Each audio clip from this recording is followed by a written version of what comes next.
From the right, I'm Matt Lewis. From the left, I'm Bill Scher. And you're watching? The DMZ. This week, Bill, I have tricked you by using an old-fashioned opening that we used to use back in the day. But I rolled with it. I was not flustered. You did not say... And you did not say the Weekend Blog, as I thought I would trick you into saying. But I'm using that because we are taping, at least I'm at a different location than normal. I'm in my home studios here. And so it's sort of like the old days when I used to tape not from the Daily Caller. Because you weren't at the Daily Caller yet. I was not at the Daily Caller. There was a time when Matt Lewis was not at the Daily Caller. People might not realize that. So synonymous you are with the brand.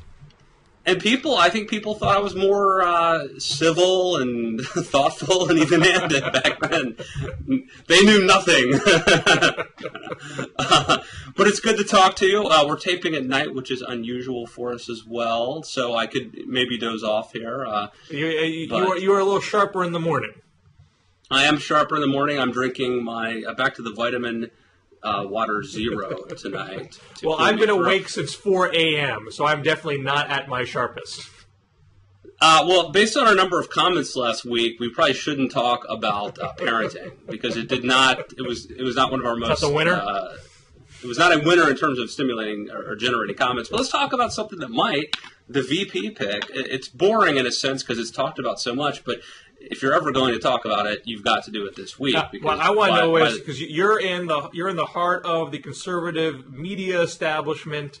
When I lived in D.C., I always felt like there was an extra layer of gossip that the rest of the country didn't get, and maybe that's less so in the internet age. I was there kind of on the the mid '90s when everyone just had AOL. But are you getting a level of chatter that the rest of us don't generally get?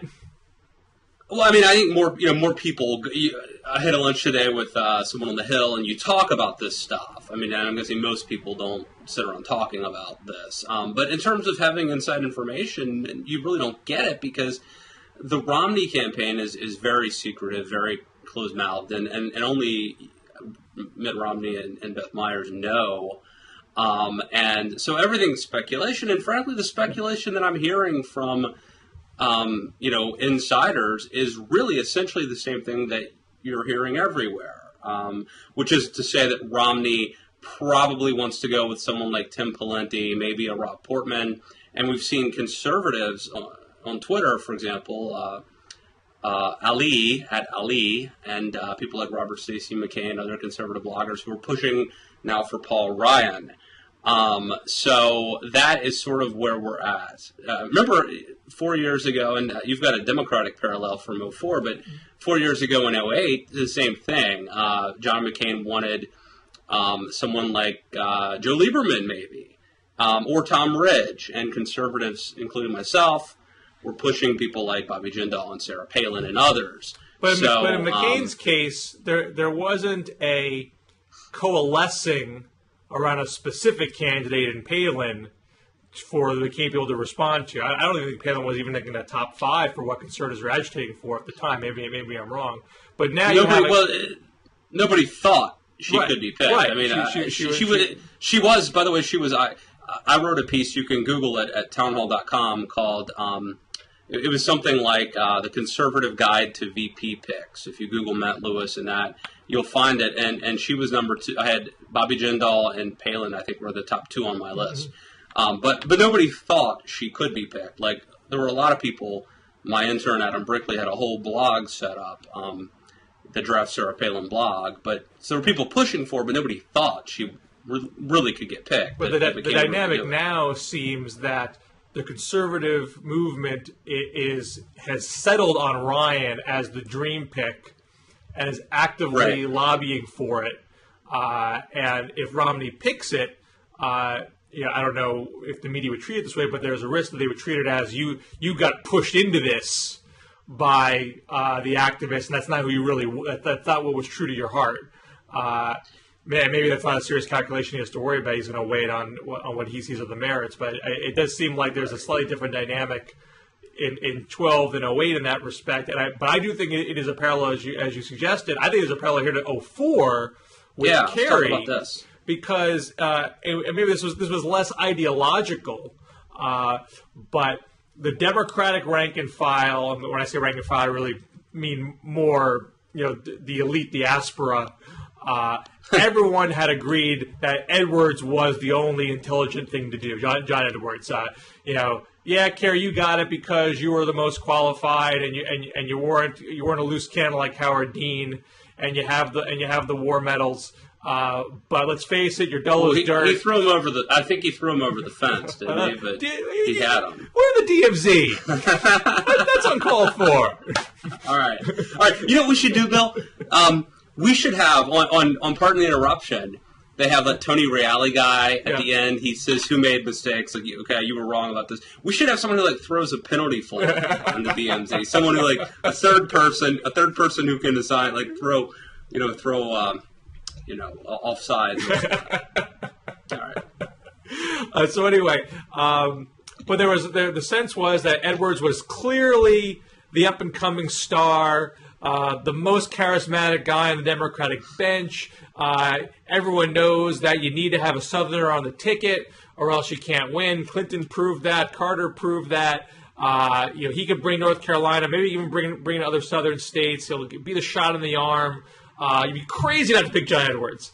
And so I think that is well-established fact. Now, it's a little bit less well-known, and there's only some sketchy reporting around this, but there was some anecdotal reporting that who Kerry really wanted to pick was Dick Gephardt, and who Kerry had defeated in the primary. It was Gephardt's second run for the presidency.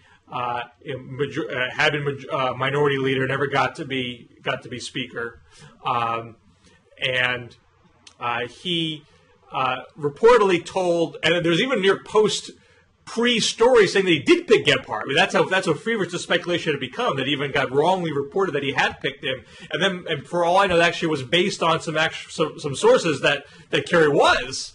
But the other reporting was that Gephardt told Kerry, "Don't pick me. I'm not the best pick. Edwards is the best pick." And I bring that up because I think in retrospect, now I think, and I've written in previously that I think Kerry would have lost regardless. I think the national security issue, the stereotype the Democrats had in national security as competent as I think Kerry would have been on the subject, that wasn't public perception. And I don't think anyone would have beaten George Bush in that year. But you could also make an argument that the Edwards argument clearly was wrong. He didn't give the ticket a shot in the arm. He didn't do much for the ticket after he was picked. He didn't bring in a single Southern state, let alone his own. So he was a bust. And if Gephardt could have brought his home state, and as folks know, few vice presidential nominees in recent history have done so. But Gephardt was kind of an old school guy, deep roots in his state, been around a long time, and I think Missouri was close that year. So if he did, then Kerry would have won. Missouri would have been the margin of victory. I think you at least make the argument that Gephardt had a better chance in hindsight of helping the ticket than Edwards did. And so I think if you're Romney, you got to ask yourself, I know the base is riding me to pick Ryan, but if my heart and my head tell me that Portman is less drama, less pitfalls, better shot Ohio, maybe Pawlenty lets me steal Minnesota, or at least play better in the upper Midwest, and if Ryan is just going to give me a heartache about defending his Medicare plan for 2 months, is it worth appeasing the elite activists and bow to their wishes? I would think I think it at least puts Romney in a tricky position of disappointing the base at the convention if the fever pitch on Ryan gets to be too intense and there ends up being a letdown. It boxes Romney in for what it's giving him the freedom to choose what he really wants. Well, it's interesting because the hashtag is Give Us Ryan, which is telling to me. I think they should have the words "at least" in front of it. At least give us Ryan. And I think part of the problem is that if Mitt Romney were just like John McCain, if Mitt Romney were had terrific conservative bona fides, then he wouldn't need to think about this. But because conservatives don't fully trust him and are not entirely motivated by him, he does have to consider the picking someone that they want, someone exciting, sort of balancing the ticket, so to speak, with a conservative. And so that's what creates the conundrum. I think you're right. I think that to me, and I've said this before, I think the safest pick that's exciting is Bobby Jindal. So he's the safest pick that's exciting and the most exciting pick that is safe. Nobody's entirely safe. And certainly there are things about Jindal that would come up if he were picked. But I think that Bobby Jindal, first of all, it would be historic because he is of Indian descent. I think that he is young. He would not overshadow Romney. He's certainly not a great speaker, but he's utterly qualified, a Rhodes Scholar. I think he ran like the hospital in Louisiana, former congressman, governor, great resume. And so nobody could say he's not ready. So I think that if you think that Ryan is too risky, but you still think that you need to give the base something to be excited about, and you don't think Portman or Pawlenty do that, I think Jindal. I kind of think Bob McDonnell, by the way, who's resurfaced. For a while, Bob McDonnell was on the short list, and his name sort of, during the war on women, I think he got pushed off the short list because of the thesis that he wrote in college. But I think, to me, Bob McDonnell, Tim Pawlenty, and Rob Portman would be in the category of sort of boring moderates that will not excite the Does base. McDonnell have a shot at bringing Virginia? He's very popular in Virginia. I mean, he has a good approval rating. So I don't know if anybody delivers a state. They say, my theory has been that Rubio would be worth a couple points in South Florida, but somebody wrote recently that Ryan, believe it or not, even though he's just a congressman, is the one who could deliver a state of Wisconsin. Now, why do you think that the conservatives are not rallying around Rubio right now? Why is it that they've settled on Ryan instead of Rubio as the guy to champion in the home stretch here?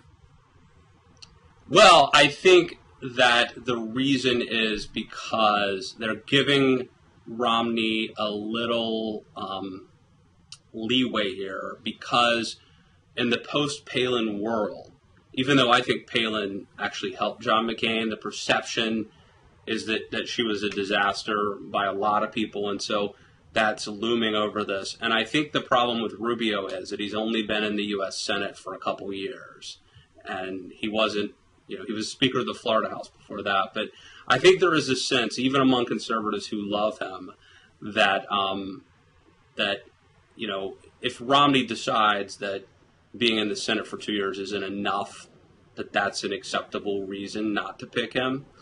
I also think, honestly, there are some who feel like it could taint him. Some people who like Rubio better than Romney, and they don't want to see this sort of, mess him up in the future.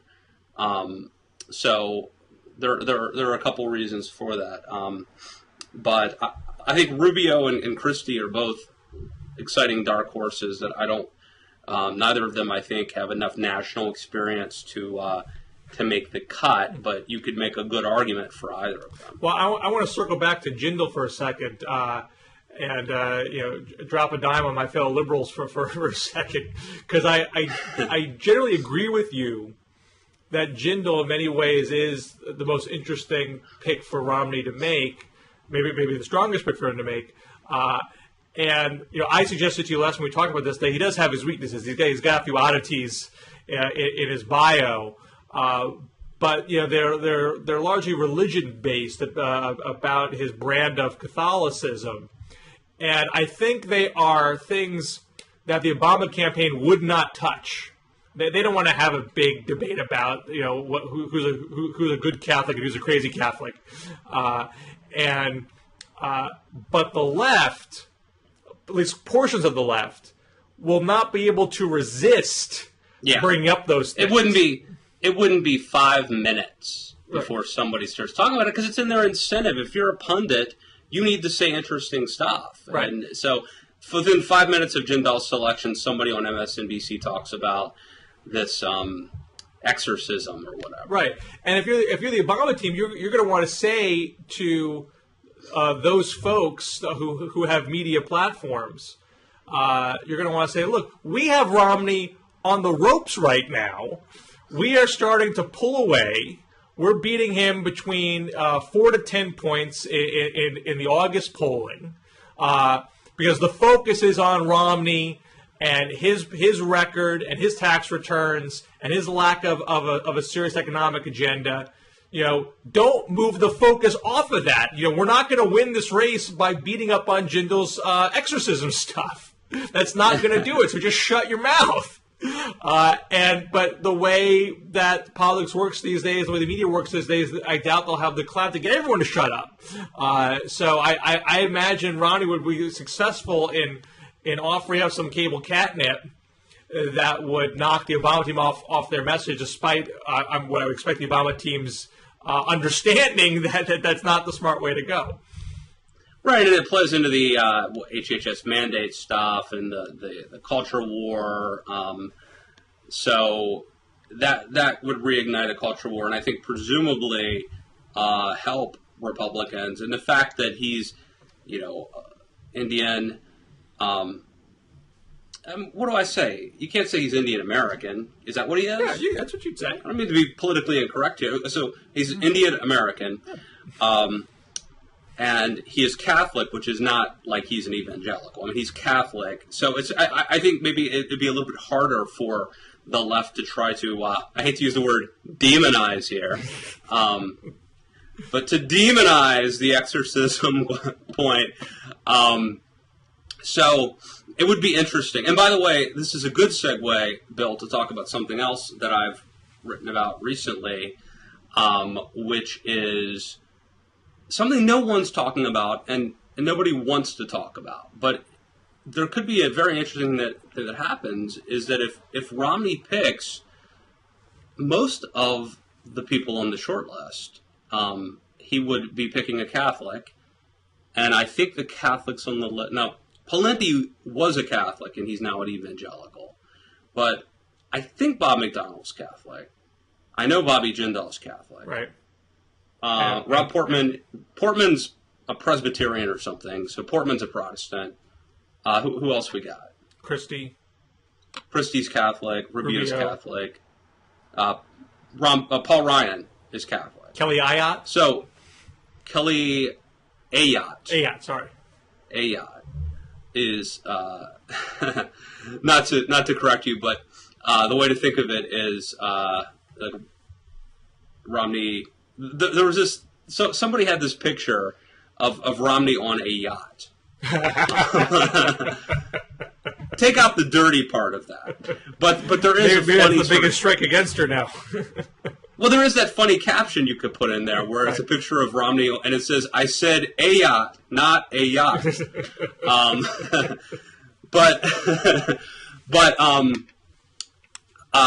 But anyway, so more than half of them are Catholic, and if Romney, being a member of the LDS Church, picks a Catholic, I'm told by historians I consulted that this would be the first time in history that you have had a ticket that had no member who was, part of a traditional Protestant denomination, a part of it.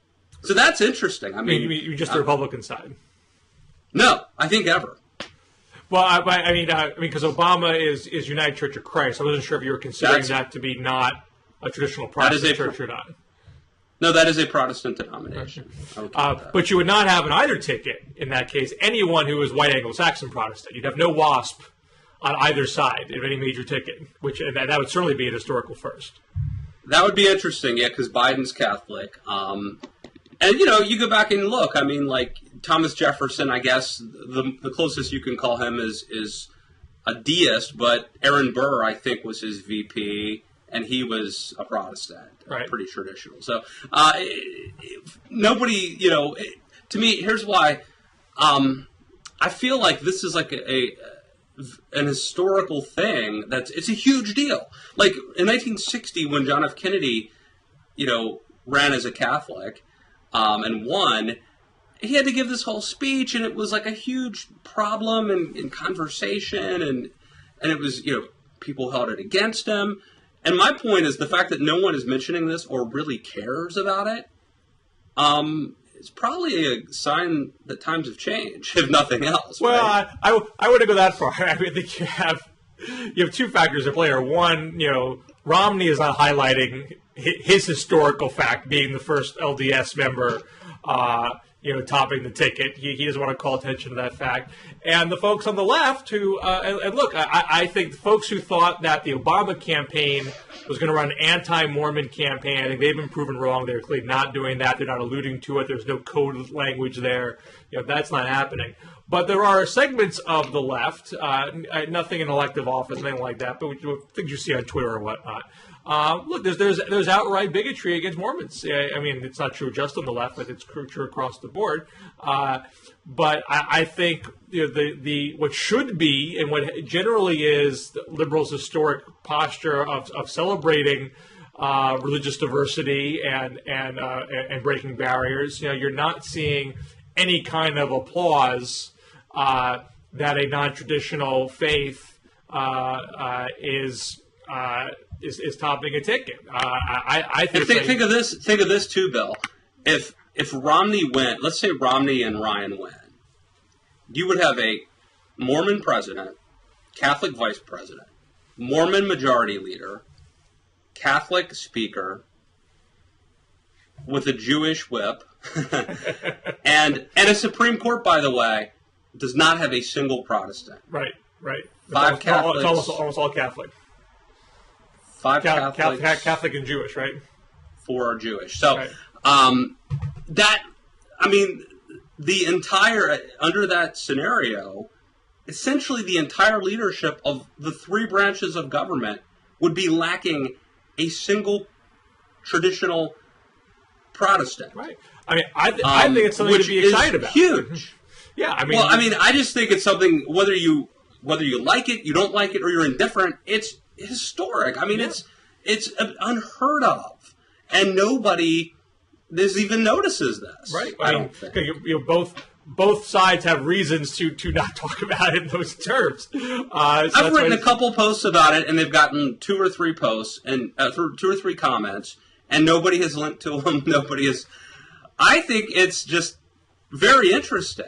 I mean, just to take the family lineage of Barack Obama and the family lineage of Mitt Romney, there is nothing typical by a long shot in either of their stories. But in that respect, they are both American stories, because they took these their families took these very, very unusual paths to prominence, is supposed to be what America is all about. That you can come from anywhere and become president of the United States. You don't have to have a certain cookie cutter story to get there.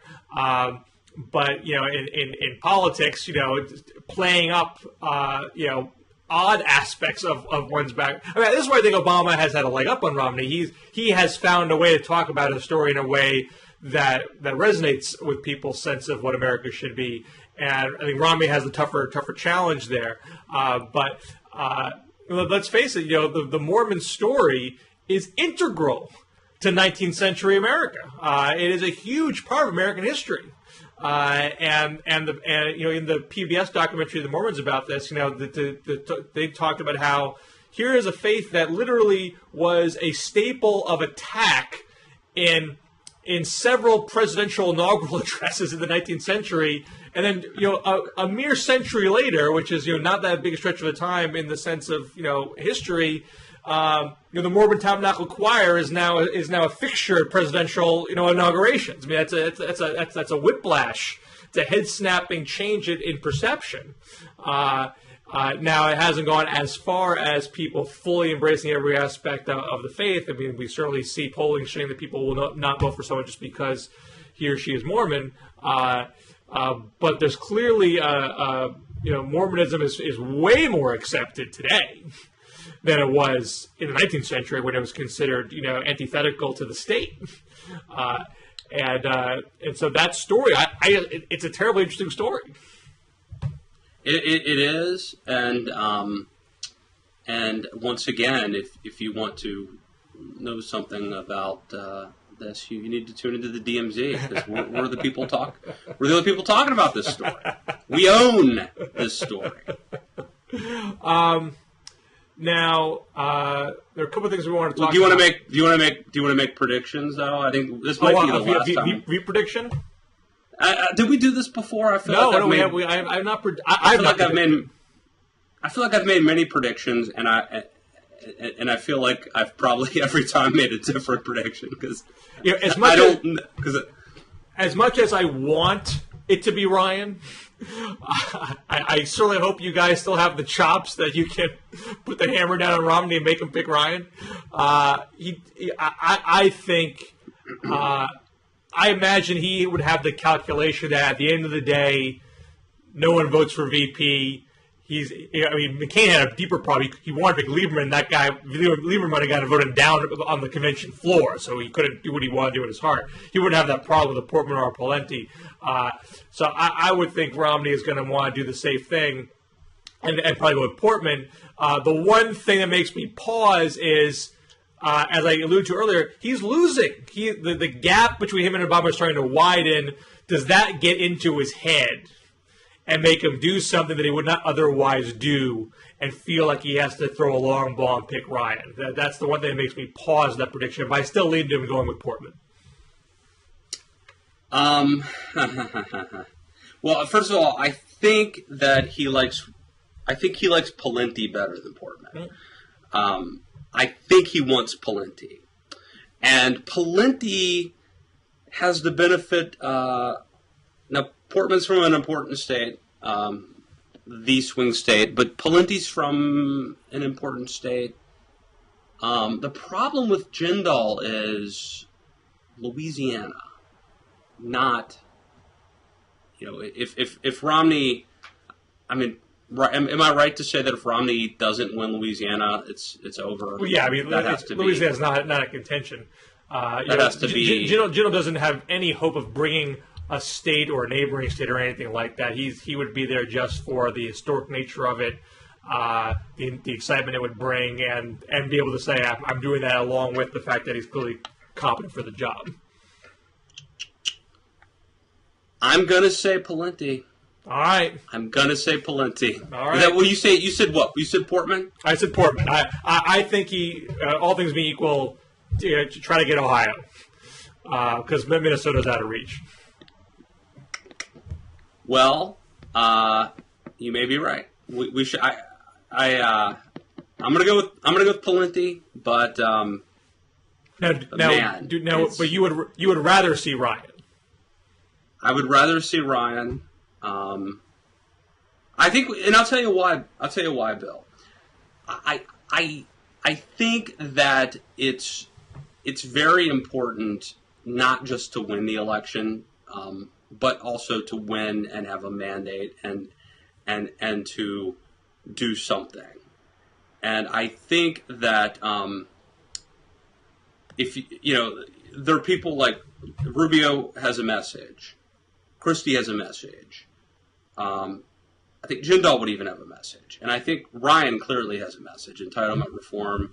And I think he could be the point man on that. And you would assume that if Ryan wins, if Ryan and Romney win, that is a symbolic signal that they are going to be serious about tackling that issue. What does Rob Portman say? What's his message? I think a Romney Portman ticket is we're two button-down guys that know how to balance a budget, and we're not going to run things off the cliff, and you can trust us to be good stewards of the ship. It's not an ideological mandate. It's a branding decision to say you need Mr. Fix-It, Mr. Turnaround to get the economy on track. Yes. I don't know that that's. I don't know that that's terribly inspiring. Now, you alluded to how Romney wins, the importance of a mandate and all that. But you've also ruffled some feathers on the right this week by arguing if Romney loses, it's not the end of conservatism. We don't need to all jump off a building. Plenty of times. I was going to move to Canada. I want to see conservatives start saying that because let's face it, they'll have a more conservative government there. But as you may know, Mr. Lewis, I wrote a book called "Wait, Don't Move to Canada" back in 2006 because in the Bush days that was the running joke on the left that things were so. I think all is lost. We can't win. There are people who are very dismissive. The American people, they'll never vote out the conservatives. They're not bright enough. We don't have a chance here. What's the point? Might as well, get out of Dodge. And now, as I point out in the book, very few liberals actually did that. The immigration statistics of Americans going to Canada is negligible. So those stories of it really happening were overblown. But I always felt you were probably lucky. You were probably lucky that John Kerry didn't win because think of it: Bush came in, he gave this Wilsonian inaugural speech. He comes in, he spends 6 months trying to fix Social Security, can't get it done. His own party won't support it. Didn't do anything else. The second terms, he's a lame duck. Didn't do anything else. You had Katrina, the surge was huge. The surge is very important. But in terms of domestic policy, pushing through any radical conservative reforms, nothing happened in the second administration. At the very end, the economy collapses. You end up getting Pelosi in 2006 and Reid and Obama, and now you have nationalized health care. How could Kerry have done any better?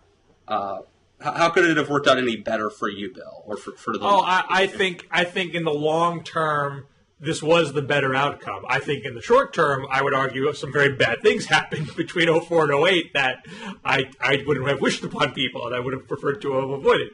But they may have happened to. I think some on the left would assume that Kerry would have done better, that Kerry would have somehow managed Katrina better, that Kerry would have managed Iraq better, but that Kerry would have done things to avert the economic crisis. No, I think that it would have all happened, and Kerry would have been blamed for it. Well, if that was the case, then yes, then we totally dodged the bullet. Absolutely. Yeah, I think so. But this is also where I would. So on one hand, I agree with your point that look, just because you lose an election doesn't automatically mean that the next 20 years is a disaster. There's all sorts of circumstances that could come up that you can't predict how successful the term is going to be. Is it something that's going to have additional momentum beyond that? Most second terms are terrible, but some second terms at least lead to effective third terms and some don't. So I think you're wise to tell your team, to take a breath. But at the same time, I do think there is the possibility that an Obama second term leads to a generational ideological shift, analogous to what FDR did with his presidency, where even when a Republican finally got in, it was a moderate Republican who called himself a progressive. So, you had a fundamental shift in the ideological center of the country. I agree. I don't think you ever try to lose. You always try to win. And I don't think I'm not suggesting that Republicans throw this game. I'm not suggesting that Republicans would be better off if Obama wins. What I am suggesting is that first of all, I'm sick of this most important election in history line because I'm not that old, but I hear it every couple of years for decades. I also think let's have a big historical look at this. In 1976,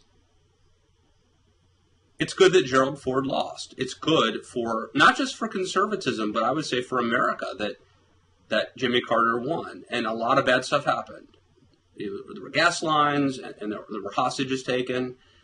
But Reagan became president. And then we did have that, what you're talking about, Bill, this realignment, this big thing.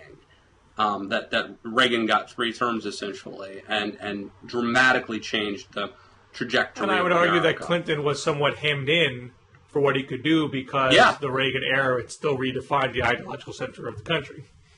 I think you're totally right. But if I said in 1976, if I had written something saying, look, we should campaign for Ford, but if he loses, it's not the end of the world, I would have been run out of town as a conservative. You don't talk like that. It's an inconvenient hypothesis. You might be run out of town today. I could be. Now, the other point, so I was making like a sort of historical point, and I think, during the maelstrom of political warfare, there's not a lot of tolerance for academic debate and hypotheticals and this sort of philosophical discussion. But if you're always ginning up your base and always telling them that the sky is falling, there's potentially some downside to that. I assume lying to people or scaring them has some consequences. The other thing, though, too, I have to say is I think that if Obama winning is a bad scenario, potentially a worse scenario would be Romney winning and governing as a moderate liberal or George W. Bush type figure. If Romney, a W or HW? W. If Romney, let's say that Romney wins and immediately tacks to the center, to the left, as a lot of people suppose he wants to do, and essentially governs as the governor of Massachusetts, and wants to be popular, wants to be liked, wants to be reelected. And let's suppose that he says, we shouldn't extirpate Obamacare. We need to fix it. We need to make it more efficient. That will essentially grant it Republican and conservative imprimatur, and it will entrench it in our system.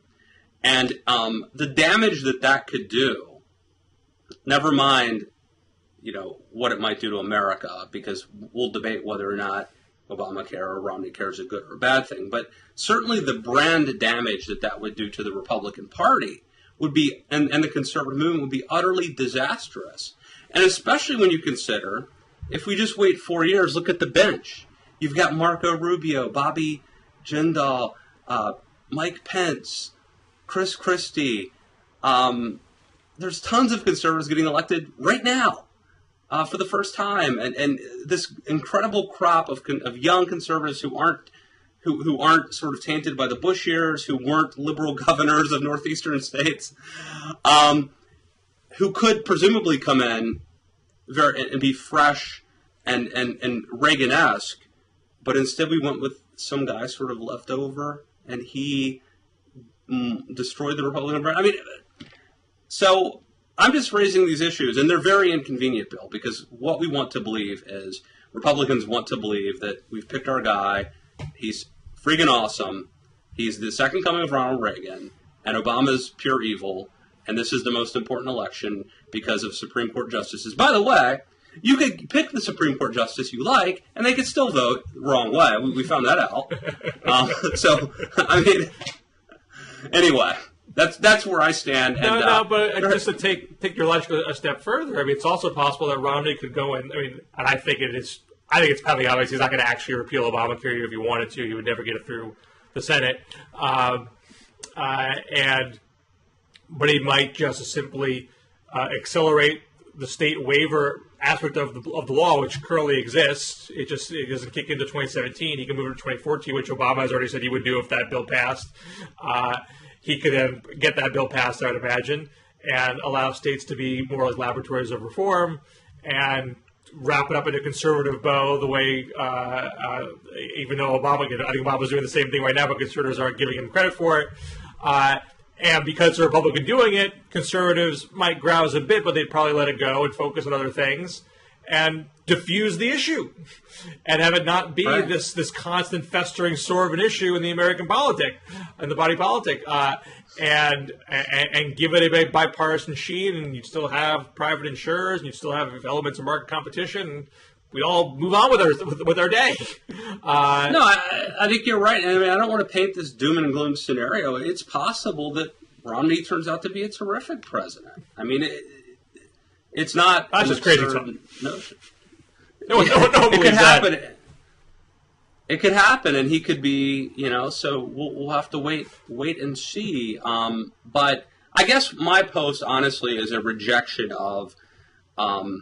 It's a rejection of putting on the blinders and rooting for your team, and a rejection of keeping quiet and not saying the things that you think because they might be inconvenient. And so I've just resisted that urge, and by and large, most people have been pretty cool about it. A little bit of pushback, but I think. I think it's important to, as a writer, you have to be honest, and you have to talk about ideas and bring up inconvenient questions. Well, just to the flip side of that, I'm less sanguine about the prospect of an Obama law. So I generally agree with your point that what future history comes up with is hard to predict with precision. But I do think that Democrats get windows of opportunity for liberal reform roughly every 20 years. And either they seize the opportunity, as they did with FDR and JFK/LBJ, and even if they crash and burn the way LBJ did, he still got a lot of stuff done that stuck around. FDR didn't crash and burn, but kind of stalled out reform-wise in his later terms. Still did stuff that stuck around. Whereas if Carter or Clinton, they had less stuff. I mean, neither one of them, I think, was a shutout. They both had their things that were still around, but clearly had a lot less legacy stuff to point to. And certainly didn't have their presidencies lead to a broader ideological realignment where more stuff could get done. LBJ was essentially one term and out, but the stuff he got done were really, really big, of civil rights, Medicare. So as far as one-termers go, not so bad. I don't think anything that Clinton or Carter did, matches up with that. So I do think this is sort of our shot now with Obama. And yes, if he loses, there'll be a Democrat who will win again someday. But I think the opportunity for really big reform, that window will probably be lost for a decade or more if we don't seize the current moment now. So I think for us, it's hard to say for us and not for you, because obviously if we win, that really sucks for you guys if we actually do pull that off. So I do think in that respect it's a big election, because these windows of opportunity don't happen for liberal reformers very often. Well, and I think you're obviously concerned about progressivism and sort of getting things done. Or changing things, but there's also Obama's legacy, just his own personal image, which there's no way. I don't think you can be a great one-term president. I don't know of any. Can you think of an example of someone? Well, I think the closest you'd say is LBJ. I mean, he's 5 years, not 4. Or 6, excuse me, if my math is off. I think it's 5. And it's not, obviously, it's not by any stretch a perfect legacy. There's plenty of black marks there. But I do think what he did leave behind is unquestionably great. Even if you hate it, you can't deny that it transformed the foundation of America. Yeah, so he's the clearest example of that. But usually, if you're one term, it's because you did something that was really was really bad. George Herbert Walker Bush, is the example of someone who I think most historians. He seems to be remembered pretty fondly by the media today and historians, and the coalition that he built in Iraq. But obviously, here's an example of someone. He lost, in a sense, because of circumstances. He got hit with the recession. It was a cyclical recession. He didn't create the recession. He made the mistake of choosing to not do anything about it, and not really communicating. At least you say, look, it's a cyclical thing. We're going to pull out of it because we're American, we're awesome, and don't sweat it. He was just very awkward about how to communicate his inherent conservatism, that you don't do dramatic things in the wake of the business cycle, and so he got upended. So that was more a sin of omission in a sense, but he did have successful things. He did pass the Clean Air Act. He presided over the fall of the Soviet Union. You could argue his managing of that is you could argue it's more relevant to the end of the Cold War than what Reagan did. Forgive me for being blasphemous.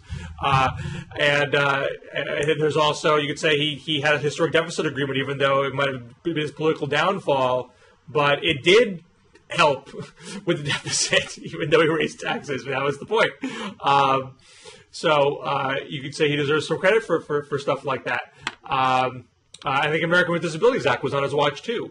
So there are some significant things that he did that had long-lasting import. But we tend not to talk about that stuff very much. So again, there's really one term. Even Jimmy Carter. Look, Camp David Accords, Department of Education, Department of Energy. These are pretty significant things that he did. The Panama Canal and recalibrating her relationship with Latin America. He had some very significant accomplishments that don't get talked about. Even though obviously he got caught in a maelstrom there at the end. Well, I'm going to end it there, Bill, or any we didn't get to these state primaries. Do you want to talk about them? If you're so inclined to give you a little spiel about what you think's going to happen in Wisconsin next week. Yeah, I'm out next week. But I'll go quick now. There is an interesting, primary coming up in Wisconsin. No one's really talking about it, and we've had some interesting ones in Texas and Missouri. But Wisconsin's very interesting because you're having a kind of a clash. You've got Tommy Thompson, the former governor. There's the primaries coming up. So Tommy Thompson, I think most people assume he's sort of the establishment moderate. But he was a very popular governor, and I think Newt Gingrich, I think Mike Huckabee. So there are some conservatives who are backing him. You've got this guy named Eric Hovde, who is a former stockbroker, hedge fund manager, very kind of slick, polished guy. The last poll I saw, he was actually winning by a couple points. And he's backed by FreedomWorks. The rest of the conservative movement seems to be backing a guy named Mark Newman, who's a former congressman. He used to be a real big shot in the conservative movement in the 90s. He's a former congressman, and actually Paul Ryan's seat he held, and he was really good conservative. Stood up. He was actually kicked off his committee by Gingrich for standing up against the Republican leadership. And, was he a coup plotter? He might have been. He might have been involved in that. But the problem is that Mark Newman ran against Scott Walker in a primary 2 years ago. This is before Scott Walker was Scott Walker.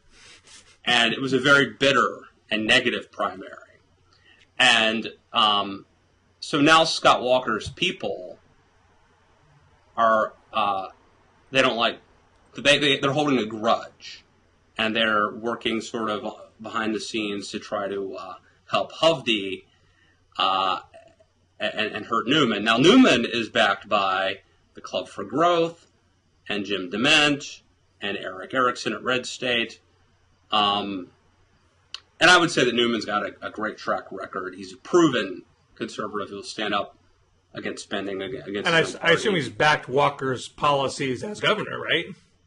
Oh yeah, and he is, very complimentary now of Walker, and it says he wouldn't have run against him if he knew how conservative he would be, which of course sort of raises the question, well, maybe you'd say that about Eric Hovde in a couple of years too. But it's going to be very interesting. Again, it's coming up next Tuesday. I will be on assignment. Not on assignment. I will be on holiday. But it'll happen next Tuesday, and it's going to be very interesting to watch because here you have the conservative movement kind of divided. And again, FreedomWorks backing Hovde, the Club for Growth, and DeMint backing Newman. You've got Scott Walker's people sort of quietly opposing Newman, very resentful. There were some conservative bloggers in Wisconsin who are Walker loyalists who are very resentful that national conservatives are getting involved and backing Newman. So it's a very interesting dynamic taking place in Wisconsin. Very interesting. Keep an eye on Tuesday. Perhaps get your take in 2 weeks. I believe we will have Kristen Soltis back next week. I'm working that out. I believe she said she would be available. And I hope you have a restful respite, recharge the batteries before. I'm going to try. I'm going to try to do this. Well, I'm going to try to do the thing where I really don't write. It's going to be very tough for me though. It's going to be very tough. And it'll probably be VP week. Thank you. Thanks. Thank you, Mitt Romney, for doing that. I'm sure he's timing it, waiting for my plane to take off. Okay, Matt's in the air. All right, bring out Kelly Ayotte. Bring out Marco Rubio. You can tell your lovely wife you should get a day to express your thoughts on that subject and then go back to vacation. I think you're allowed that. Well, if Romney picks a Veep during my time out, I'm going to have to comment. But the truth is, when McCain picked Palin, it was huge, and I must have written 10 posts about it that day. I don't know what Romney could do that would cause me to write more than a, perfunctory blog post, honestly. Famous last words. It's Tim Pawlenty. So we shall see. We shall see. All right, sir. Have a good time off. All right, man. And we'll catch you later. Catch you back here. So everybody else, you'll be back here next week. I will see you in a couple weeks on the DMZ.